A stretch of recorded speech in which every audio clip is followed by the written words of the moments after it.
Welcome to the Cannabis Equipment News Podcast. Hi, I'm David Mantier, and welcome to the Cannabis Equipment News Podcast. With me today is Andrew Thut, Chief Investment Officer of Forefront Ventures. Thank you very much for joining me today, Andrew. Thanks for having me, David. All right, before we get started, please make sure to like, share, and subscribe to the podcast. You could also do us a big favor by leaving a positive review on whatever platform you use. And if you want to reach the podcast, you can reach me at david@cannabisequipmentnews.com.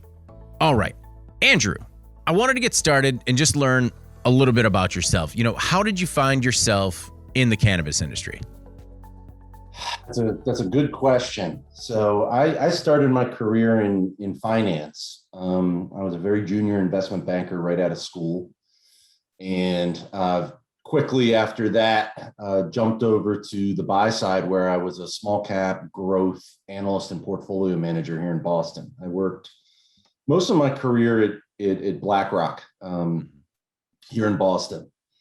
And one of my oldest friends in the business had left Wall Street to go work for the family office of a man named John Sperlin, who started University of Phoenix. And Josh Rosen, who was the founder of Forefront, started it within Sperlin's family office. So Forefront started as a consultancy where we would win licenses on behalf of clients and then help get up and running. And so Josh Rosen asked me to invest soon after I left BlackRock in 2013. And, I was looking for something else to do with my career and, never really considered, cannabis as a viable career path. But after about a year of convincing, and showing Forefront's need for additional talent in our company and in the industry, I was convinced to come in full time. And I've served as a capacity of raising money for Forefront and doing a lot of the investor relations, and also have been on the strategic side as well. So it's been a long journey. I've been in close to 7 years at this point. So in those 7 years, have you determined whether or not cannabis is a viable industry? Cannabis is very much a viable industry. There were a couple different paths where, I could have taken the off ramp if, it didn't look like legalization was ever going to be in the cards. Where, I could have gone back to a more traditional career. But it's been a fascinating ride from 2013 through now. It's been incredible to watch the industry bloom. Excuse the pun, but this went from an industry where you kind of had a bunch of people scrounging around for licenses and seeing if they could get grows open, to one where you have multi-billion-dollar market caps that trade on public markets. So I think that we're in the probably second or third inning of what is going to be an incredible run for cannabis here over the next 10 to 15 years, I believe. Tell me a little bit about your work specifically with Forefront Ventures. Could you tell me a little bit about your role with the company? Yeah, so I started in a role that was really around money raising. And making sure that the company was properly capitalized and sort of leveraging, my former career in finance to raise money and to find sources of capital. And I also spent a lot of time early on being the gray hair in the room when we were applying for licenses. So we had a strategy. We shifted from being a mere consultant in 2015. Under the premise of, well, geez, we're really good at winning these licenses on behalf of clients, and we have an operations team that's opened these across the country. Why aren't we just doing this on our own behalf? And so we switched the focus of the business to, leveraging our expertise winning licenses to go and get licenses in every state we could. And typically those, when you apply for these licenses, you have to go in and show that you're a responsible professional. And, if you're going to do business in whatever municipality you're applying to do business in, they want to know you and they want to understand what you're all about. So in the early days, outside of money raising, I was spending a lot of time meeting with politicians and just getting them comfortable with not only cannabis, but with me as a person and our company, getting them comfortable as an operator in their municipality. So that was originally what I did.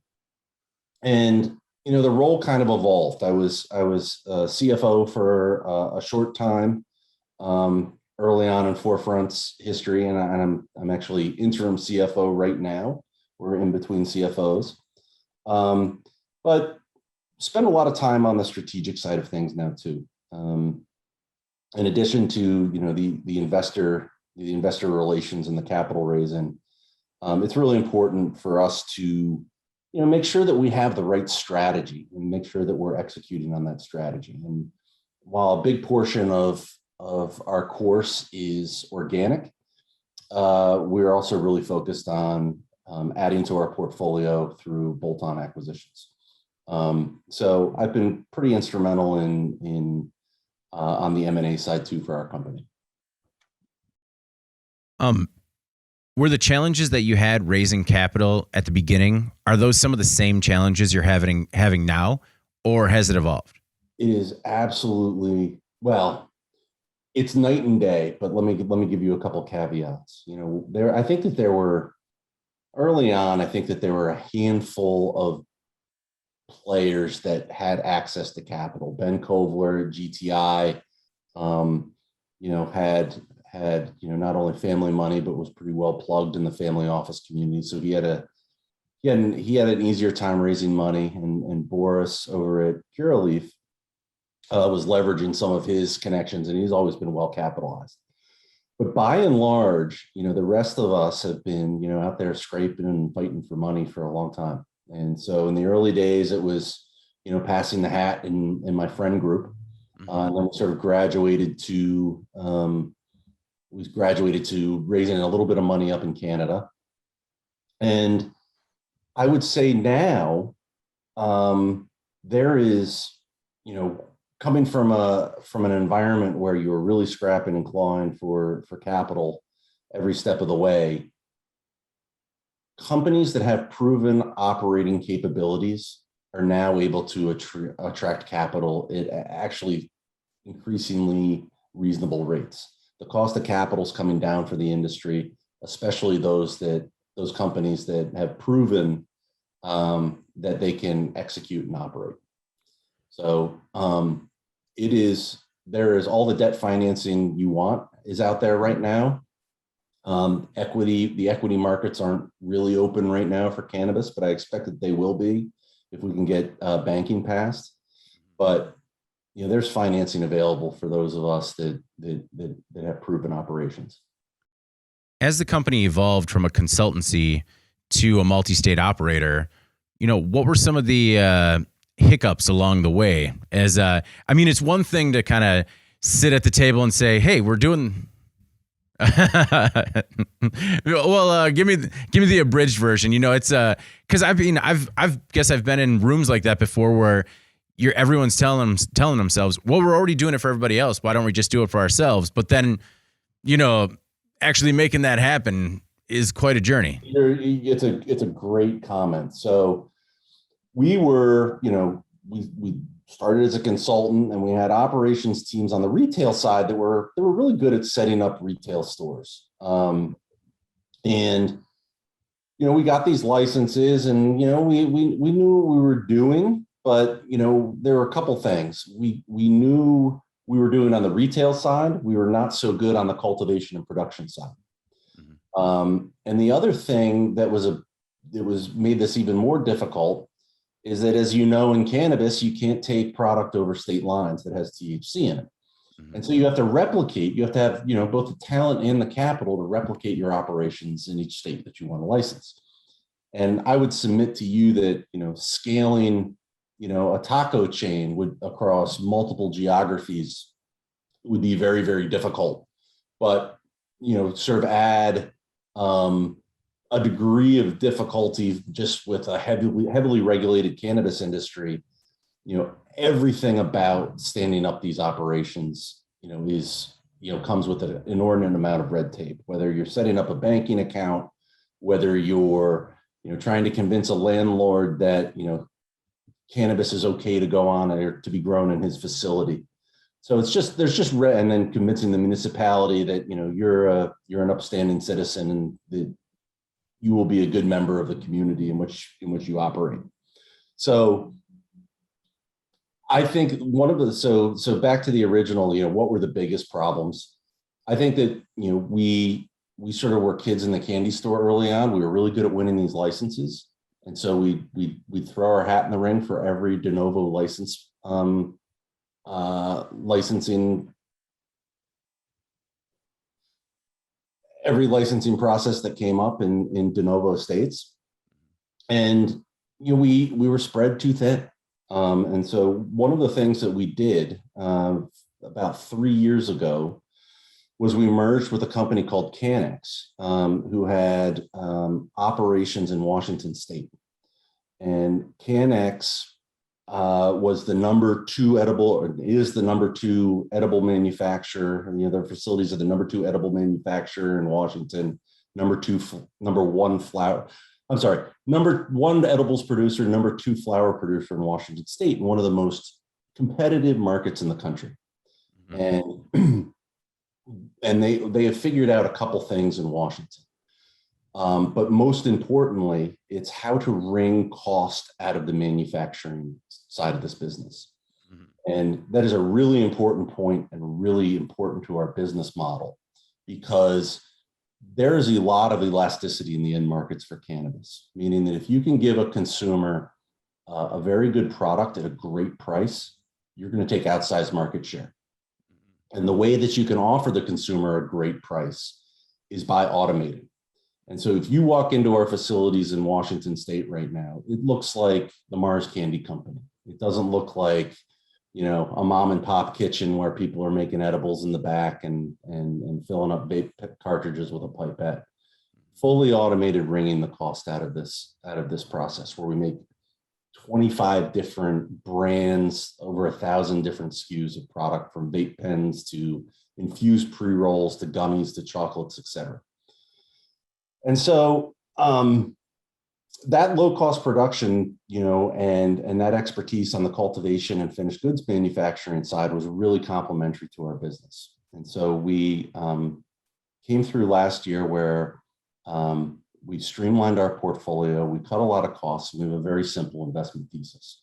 We are replicating these tried and true production methodologies that we've honed in Washington State and have afforded us great market share in Washington State. And we're porting them to Massachusetts, Illinois, California, Michigan, and we have a license pending in New Jersey that we hope to be winning soon. And so very, very straightforward business model, but it was a pretty roundabout way to get there. What was that transition like, bringing successful operations from Washington into your other states? It was, the team, our operations team, led by Leo Gontmaker, our CEO, and Joe Feltham, who's our chief operating officer.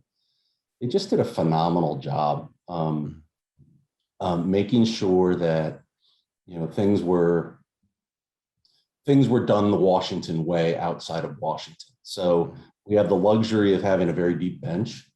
So we were able to take some of the folks who were on the ground in Washington and put them into our Massachusetts and Illinois facilities right off the bat.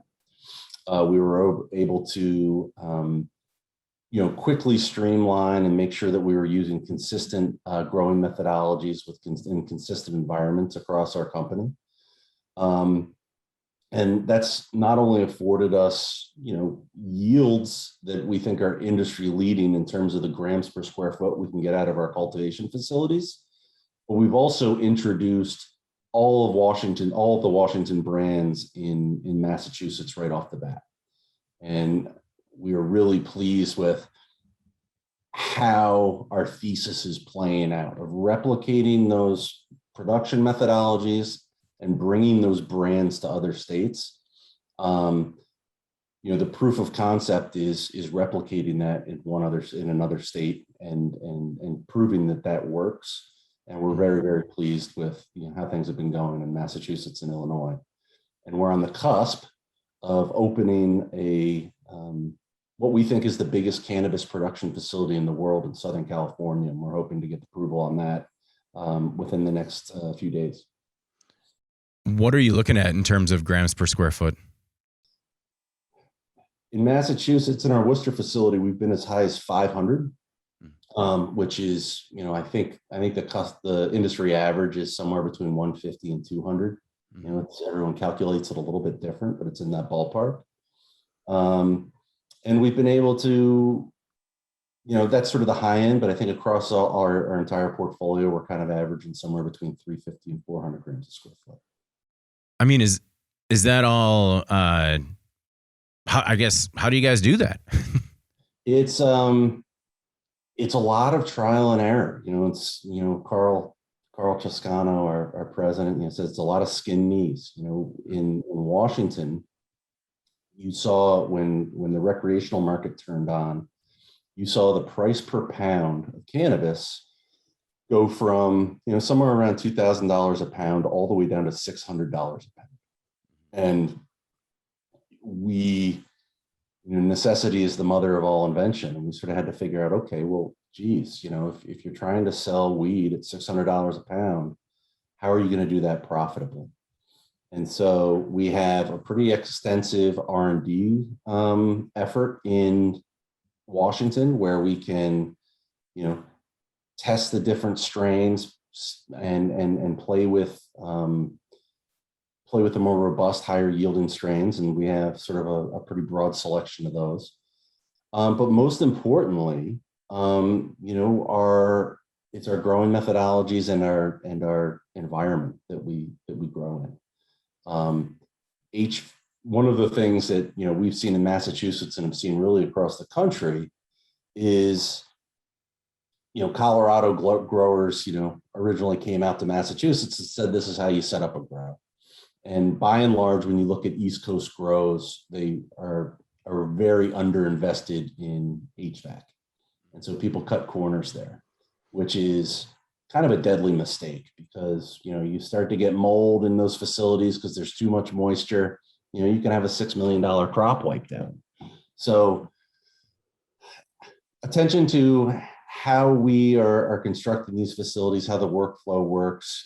Clearly strains are important, but HVAC is of the utmost importance. And we continue to refine. We have 2 facilities in Washington. One is down by Olympia and one is west of there in Elma. So Olympia was version 1.0, Elma was version 2.0. We finished retrofitting both of our Massachusetts facilities, and those are sort of versions 3.0. And then we have a new facility going up in Illinois, which is going to take all the lessons that we've learned along the way and incorporate into a big grow facility there that we intend to open late next year, which will be about 65,000 square foot of cultivation and a 70,000 square foot production facility. So I've covered mergers previously, and sometimes there's a lot of difficulty in terms of there being redundancies or, you're bringing in people that know what they're doing in Washington and trying to bring them across the board and other operations. Did you have any problems there, or were people pretty welcoming of trying to figure out a better way of doing business? I think that by and large, I think growers in the cannabis industry can be sort of the prima donnas. My way is the best way, and I grow the best weed. And I think that, before we, do mergers with folks, we spend a lot of time doing diligence, making sure everyone's on the same page. That, hey guys, we can all make each other better. There's some things that we do better. There's some things that you're going to bring to the table to make us collectively better. And so I think after after, the merger closed with Cannex, for instance, we had some of those folks on the ground here in Massachusetts a week later, and those teams were working incredibly well together. And so we try to be collaborative as possible, and have everyone pushing towards what's best for the company and producing the best results for the company. Replicating what was in Washington, was it specific types of equipment? You talk about, how automation really makes everything work. Is it any specific type of equipment or process that's working best for you? Yes. We have, a lot of equipment we sort of view it as proprietary. Okay. But if you look at, this is an example that I love to bring up. Mm-hmm. We're the number one edibles manufacturer in Washington State, and our gummy cube is called the Marma. Mm-hmm. And to make, we're the low cost producer in Washington. We can make 3,600 boxes of Marmas in one shift using 25 people, and that's a very automated facility. What we're doing in California is basically putting that automation that we've taken from Washington and putting it on steroids for California. Mm-hmm. So I said made 3,600 boxes in one shift using 26 people. With the automation that we have in California right now, we're going to be making 30,000 boxes one shift using 4 people. Oh, wow. So if you walk into this facility, it's consumer packaged goods. It's the Mars Candy Company. It is high scale production that we've been able to, just find the places in the supply chain where it makes sense to automate and where we can, continue to sort of wring labor out. As you wring labor out, you're bringing in more automation. I have to imagine that, as you're bringing that across 5 other states, that has to be a substantial cost. Yeah, this facility that we are building we hope to get their certificate of occupancy next week. Mm-hmm. That's been a $40 million project for us. Oh my goodness! So pretty substantial in terms of the equipment that we brought in. We're not even growing there. That's just finished goods manufacturing. And then when you're building grows, we tend to, I wouldn't say overspend, but I'd say the way that we build out grows, as I said earlier, we spend a lot of attention on HVAC, and so and process. So you can spend $40-50 million building out a cultivation facility too. So it's a very capital intensive industry.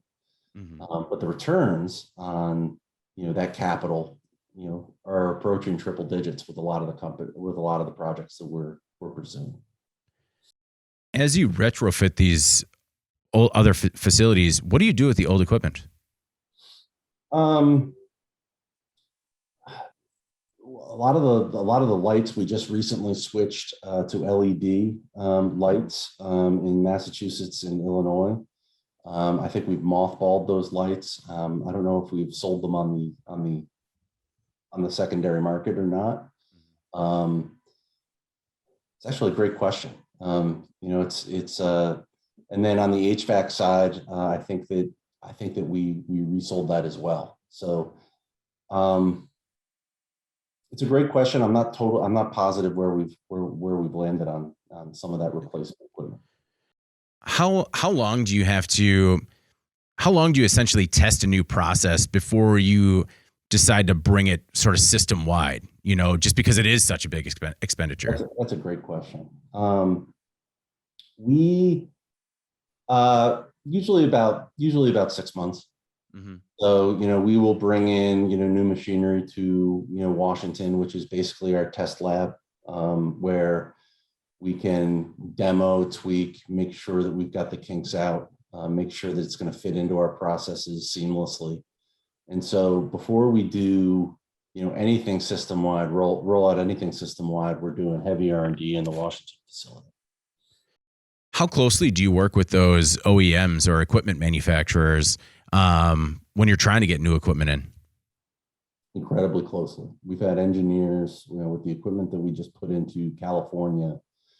We have a full kitchen line, full tincture line, mint line, gel cap line, infused pre-roll line.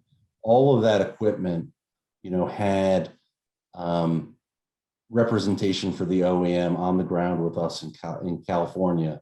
As we fine-tuned our recipes, they were right with us while we were doing all that. So I would, on average, I think that crews from our OEMs are with us for anywhere from 1 to 2 weeks when we start a new machine. So starting out in finance, and now it sounds like you're in a lot deeper with cultivation, manufacturing, and even at the dispensary level. When did you decide to make that switch? It's kind of a personal story that I'd like to share. Like do you mean in terms of make the switch from being more of a finance guy to being more of an operator?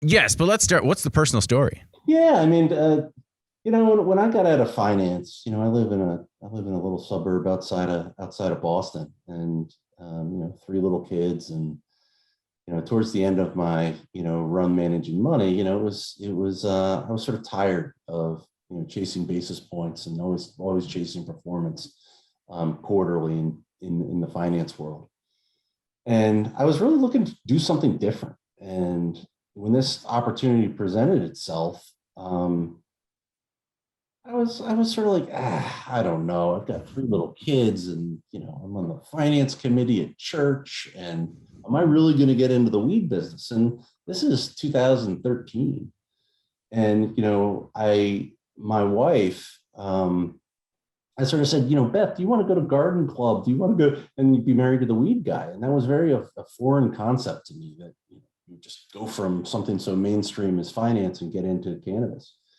And she it was really my wife that I credit with, like, no, I think you should go for it. I think that, you've been doing the same thing for 20 years of your career. The last couple, you've been less happy. Like, go and jump into something new. And I think this is be a great opportunity. I think you should go for it. And, that permission, was really unencumbering for me, and, allowed me to sort of really put my mind and my shoulder into, trying to make forefront a success. And so it's, this career has not been without its challenges, but I've learned a ton. You're always solving problems. And it's, ultimately been a lot of fun. It's amazing what that little extra push from your partner can do to help out, right? It really was. It was one of those sort of eureka moments, and you always know that you love your wife, but you're like, thank you, honey. That was really good. Really appreciate that. To recognize that, I probably needed to, get out of my comfort zone a little bit and go do something that was new and fun. So going back to the operational perspective now, how did you kind of transition? Just because I read in your bio that, you were doing more cultivation manufacturing. How'd you expand your role within Forefront? Yeah, I mean, look, I know enough about production and cultivation to be dangerous.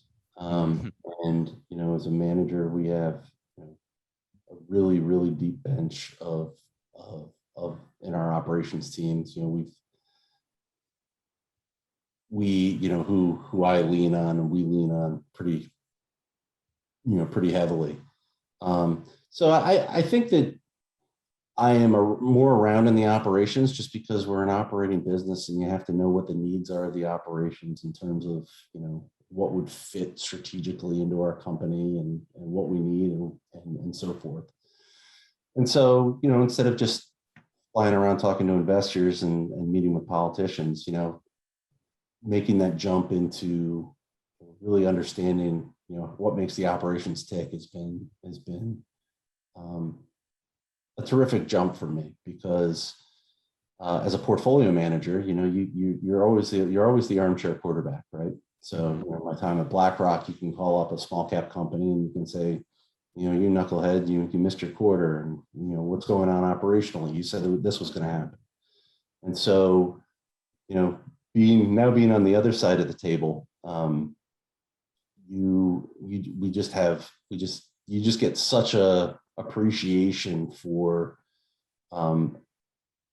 execution, how important execution is in building a company and garnering investor confidence. And so,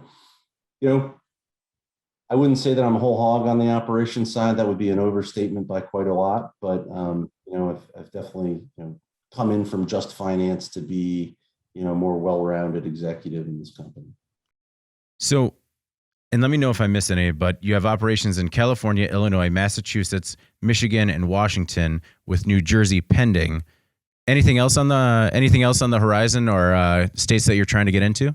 Well, we've said that we want to be a scaled producer in every state that we're in,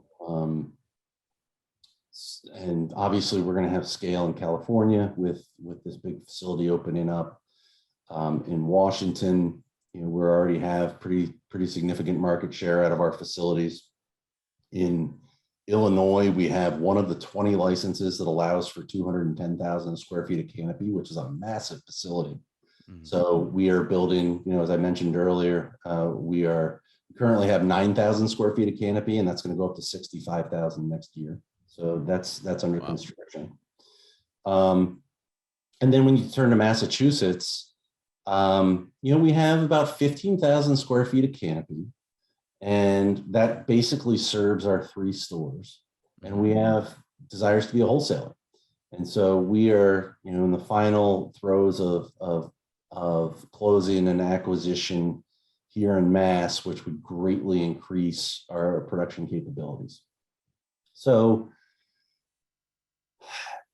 outside of winning New Jersey, I think that we are always interested in talking to people that have scale in large and sort of nascent rec markets. So we're always looking. I will tell you that the M&A environment right now for cannabis could not be hotter. Everyone's talking to everyone. Mm-hmm. And frankly, I think that there's going to be a wave over the next year where people are finding dance partners. Yeah. And so when we look at M&A, we want to create value for shareholders, but we also want that acquisition to make us a prettier girl, meaning a more desirable, potential acquisition target for, something bigger. And we're big believers that, with the knowledge and skill and the critical mass we have in the markets we're in, our shareholders could be well served as part of from being part of a larger platform as well. How do you find a dance partner that makes you bigger, but isn't biting off more than you can chew? It's a terrific question. I think that, finding a dance partner, you usually have, 2 problems. You have, you can sort of have a standoff with, my guys are better, no, my guys are better, and, who's going to run this thing, going forward. And you have those types of conversations. So that's sort of the biggest sort of hurdle to getting M&A that works. I think your point about not biting off more than can be true is a terrific one, because executing and operating these businesses is really, really hard. And when you look at where we were as a company last year, we were in, we had 4 additional states that we were in, that we eventually divested, not only streamline our business, but to streamline our focus. Mm-hmm. And so when we're having conversations with bigger dance partners, you want to make sure that, everyone's operations are stable, and you don't have to go in and fix a bunch of their stuff. Clearly there's some incremental stuff that we, for instance, would bring to the table, which would be additive to someone's grow processes. But we are, we've had a couple conversations this year with one company in particular, and they have all these grand plans on, we're going to be in this state, in this state, in this state. And we sort of said, whoa, hold on. Like, I think it's really important to show that you have critical mass, that you're executing well in the states that you're in. And then I think that you should be, fairly measured and incrementalist as you add on additional states, just to make sure that you have, um, the management focus, the talent, and the capital to pull it off. So it's a terrific point. I mean, people early on in this industry, going back 5 years ago, call it, you looked at a comp sheet from with all the different cannabis companies on them, and next to the name of the company, they typically have the states that you're in, and with the presumption that the number of states that you are in should somehow play into what kind of multiple you were getting. So, oh my gosh, these guys are in 17 states, these guys are in 15 states, and oh, they're going to be a winner. And how it's actually played out is a lot of those guys who were winners, were sort of preordained winners 5 years ago, have been passed by because they kind of choked on the execution, the lack of execution in their business, and the amount of capital it takes to build out such a broad, far-flung operation. And there's just, it's very tough to have, we're very, very blessed at Forefront that we have a lot of operating talent, as I've said over and over. And having that facility in Washington sort of breeds talent. It's almost like a training center for us. But if you don't have that, trying to have a business that has standard operating procedures that people are executing across the platform, it's very, very tough to do that, with a very aggressive M&A approach. So a measured approach, I think, is one that makes a lot of sense.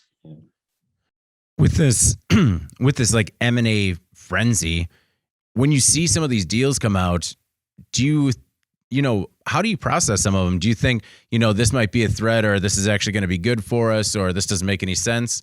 How do you sort of look at what your competitors do and analyze that? We know the states we're in incredibly well. Actually, we know we have a very good sense of the market and where we want to be. And obviously, we love to be in limited license states. And that's sort of industry jargon. But if you look at Washington State, and how that they issued those cultivation licenses, and why the pricing went down so drastically in that state, is because basically, if you had $10,000 on a pulse, you could get a cultivation license. Mm-hmm. In a state like Massachusetts, the municipalities are very, very strict on who they're letting into their towns, and the towns have a lot of power. Mm-hmm. So it's going to be, Massachusetts is going to be a very limited license state for an awful long time. And obviously, with limited licenses, you have, more limited competition. You have pricing that's going to hold up a lot better because you just don't have the amount of capacity online in a state like this. So, we are interested in, so having said that, given our success in Washington, we're really not scared to go into any state. We see a big if we see a big nascent rec market like California, we think we're uniquely qualified to go in and take a lot of market share in a state like that, given, what we've proven we've been able to do in Washington. So if we look at states that we want to get into right now, I think that there are a number of them that would be really attractive to us, in terms of, being able to get in with fairly limited competition, some that are just on the cusp of going recreational. So, then there are ample opportunities out there to do that. You mentioned, you've mentioned how it looked like something from the Mars company or a consumer packaged goods company. What is your manufacturing pedigree? Do you have a lot of people that have come from food and beverage, or are they, legacy cannabis operators? So it's interesting. So Leo Gauntmaker, who's our CEO, his family were emigrated from the Ukraine back in the 90s. Mm-hmm. And from a standing start, his father grew a seafood distribution business into one of the largest in the country. And so when Leo, pursued that license in Washington, when Washington went rec 7-ish years ago, they applied a lot of those streamlined manufacturing and packaging techniques from the seafood industry, where they're packaging and distributing, and applied them to the cannabis industry. And so, really succinctly, a lot of our production capabilities came out of the seafood industry. Okay.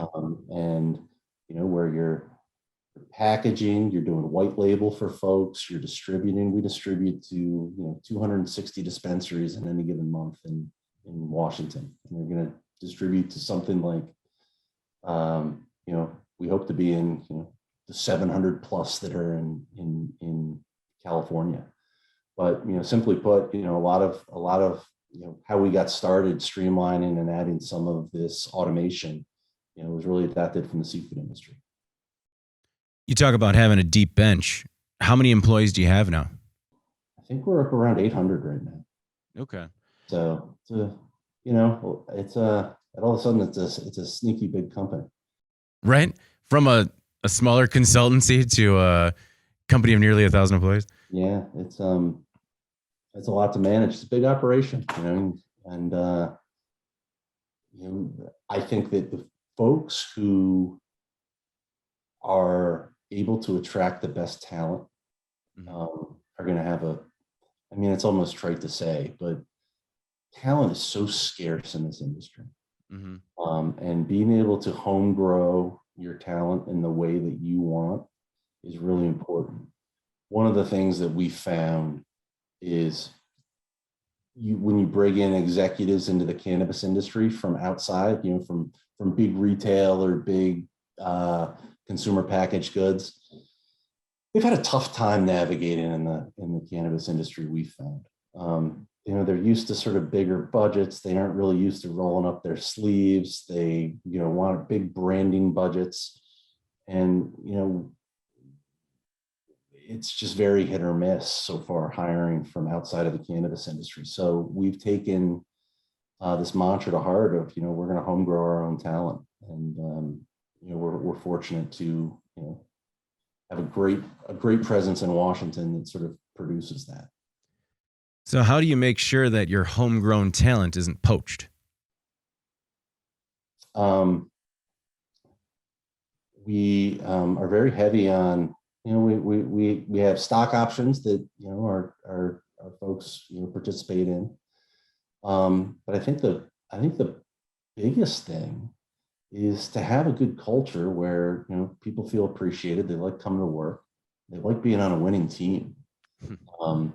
And we said, there was a comment made in one of our executive meetings years ago where everyone was like, oh, it'll be great. We'll get everyone t-shirts and everyone will have a lot of team spirit and won't this be great? And Carl Chascano said, don't underestimate the amount of goodwill and the amount of positive mojo, people get from being on a winning team.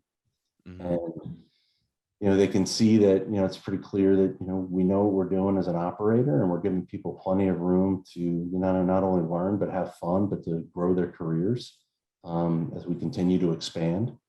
So, it's sort of that mixture of making sure that, they're aligned from, an ownership standpoint, and then, making sure that they're appreciated and have opportunities for, to expand their career.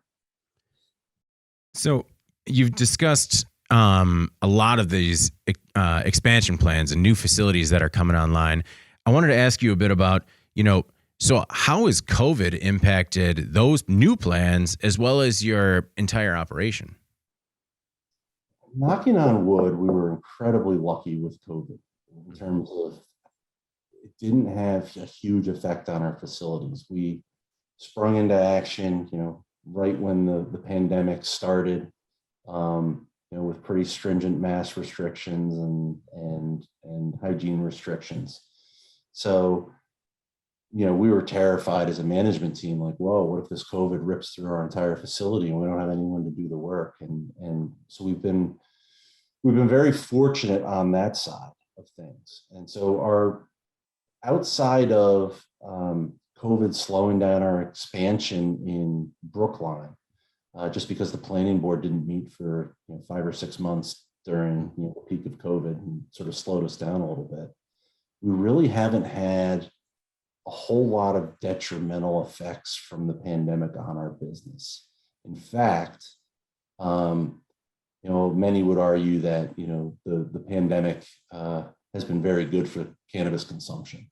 With people at home, you always see during turbulent times, you always see liquor sales start to tick up, and I think cannabis rhymed with that during this pandemic. And it was kind of interesting in that in Massachusetts, cannabis was an essential service.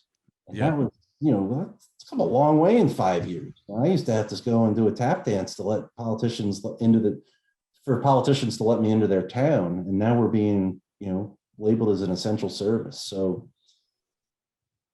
a few little delays on construction projects here and there from COVID, but by and large, the pandemic, was actually good for business.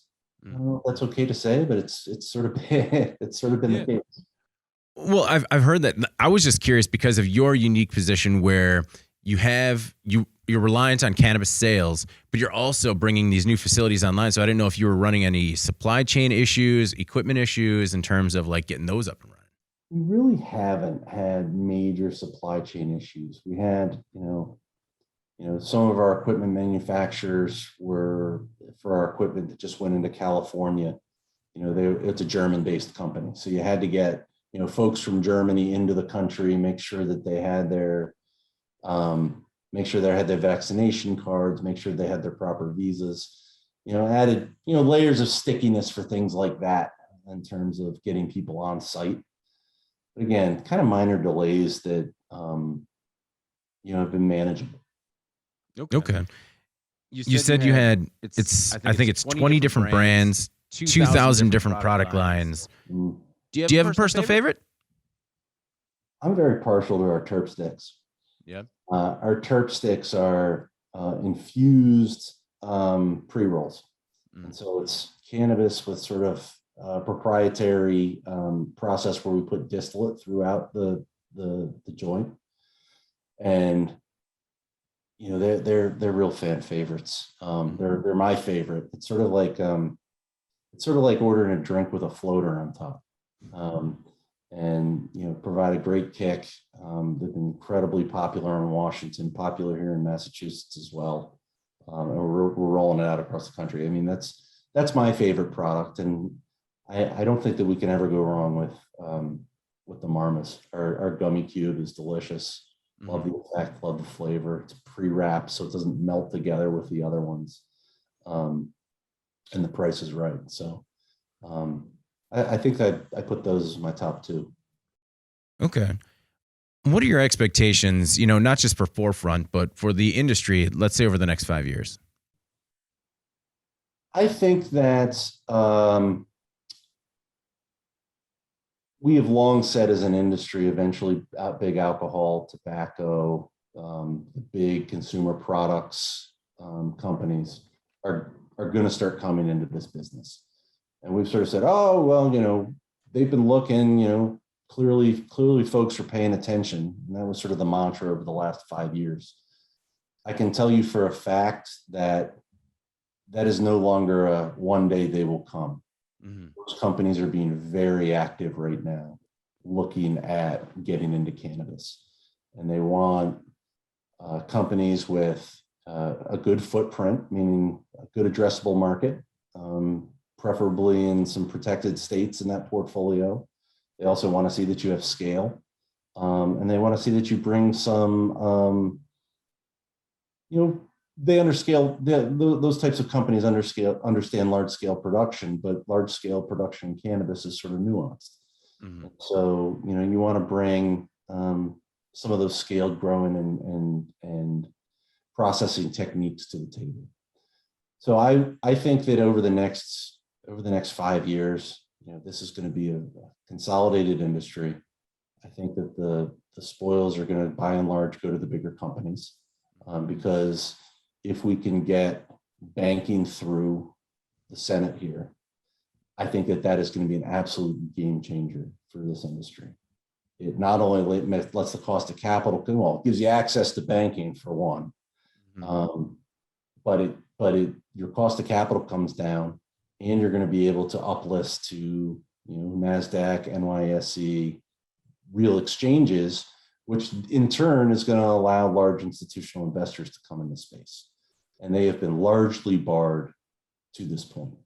From my knowledge, the only big sort of plain vanilla mutual fund company who is invested in cannabis in earnest is Putnam here in Boston.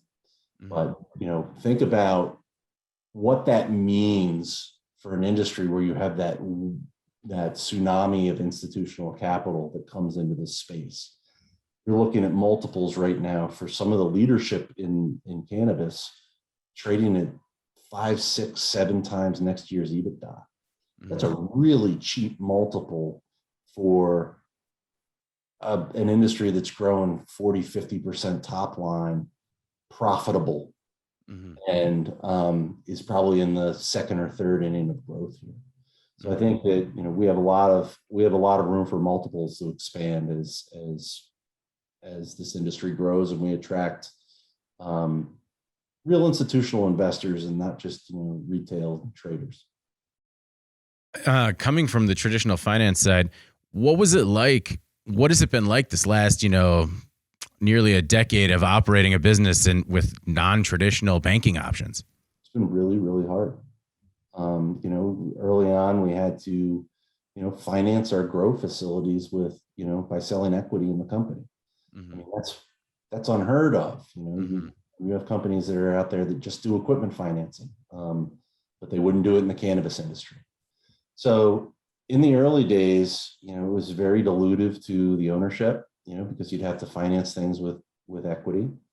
And, if regulators or the brokerage houses that I had my brokerage accounts shut down when they figured out I was an executive. I've had my B of A accounts shut down. It's painful from a personal standpoint, but from a business standpoint, you've been able to navigate getting banking. You can find a bank in every state that'll kind of play ball with the cannabis industry and have pretty stringent compliance guidelines. But by and large, those banks will just give you banking services, to accept, take receipt of your cash and those types of things. But they wouldn't help you with business financing or mezzanine loans or anything like that. And I think that the cost of capital coming down when banking laws change, it's going to take so much friction out of getting stuff done in this industry. So we've scraped and clawed, but seeing banking on the horizon is very welcome from the guy in my seat. You had mentioned that you're currently in the market for other acquisition targets, bolt-on acquisitions. Do you foresee in the future where you're the acquisition target from one of those larger big tobacco, big alcohol players trying to get in the industry? Yes. Yeah, I think that size is going to matter. And if you can find the right combination that, gets you not only size, but deep-pocketed partner, is going to be a big deal. And why I say that is I think liquidity in a lot of these stocks has been really, really low. And the natural buyers for these stocks has been fairly limited. When institutions come in, they aren't going to want to, by and large, they aren't going to want to look at a smaller stock that trades, $300,000 a day and say, yeah, that's the one I want to get into. When Fidelity and BlackRock and Wellington and any of these other big mutual fund complexes come in, they not only want, good operations and a good company, a good collection of assets, but they're going to pay attention to liquidity.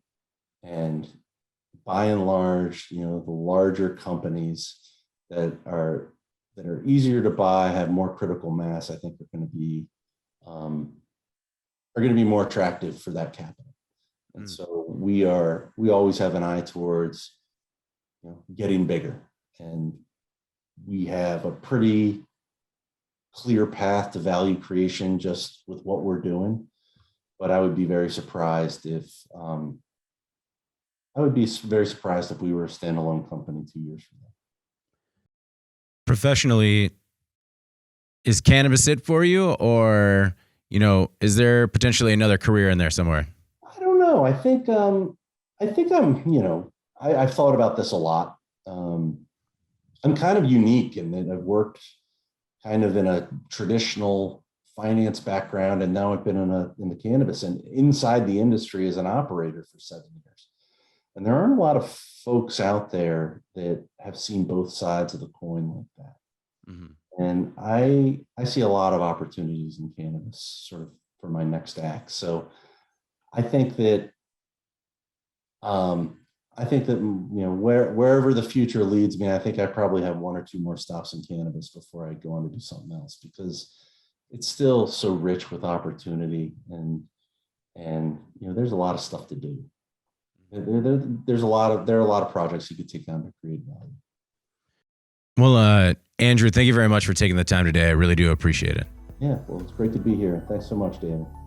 Well, Andrew, thank you very much for your time and insight.